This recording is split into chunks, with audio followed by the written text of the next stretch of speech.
Urgent, urgent, urgent, actualité na RDC, eza somo en ce moment. Trump a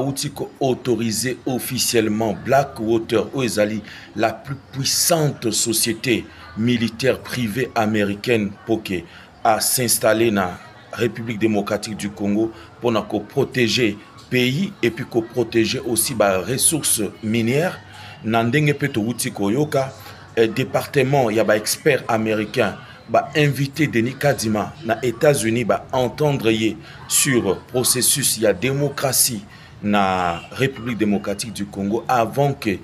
contrat ezala signé. Et puis troisièmement aussi rétropédalage, il y a Joseph Kabila na groupe, il y a bato ya PPRD bazali ko wanga na kenon. Avant-hier, Joseph Kabila a commis kutu na Gomate depuis annonce il y a poursuite judiciaire où il commis mbutu na Kinshasa et à travers le monde poursuite judiciaire contre Joseph Kabila et membre il y a PPRD somo ekoti mbutu rétropédalage bazako lobanon kutu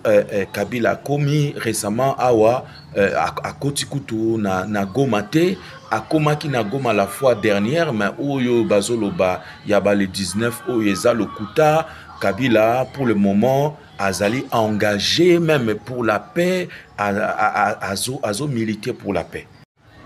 Urgent, urgent, urgent, actualité na RDC, eza somo en ce moment. Trump a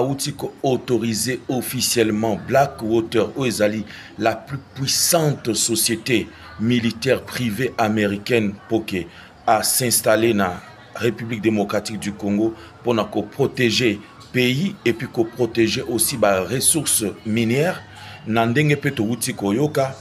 département, il y a des experts américains invité Denis Kadima na États-Unis entendre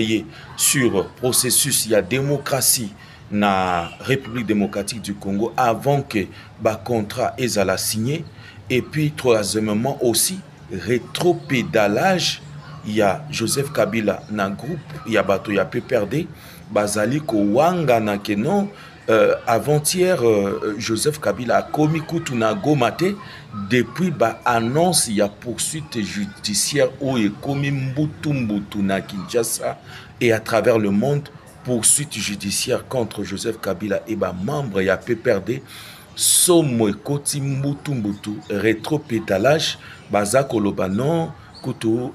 Kabila a commis récemment awa à koti kutu na Gomate a komaki na Goma la fois dernière mais oyo bazoloba yaba le 19 oyeza le kuta Kabila pour le moment azali engagé même pour la paix azo militer pour la paix.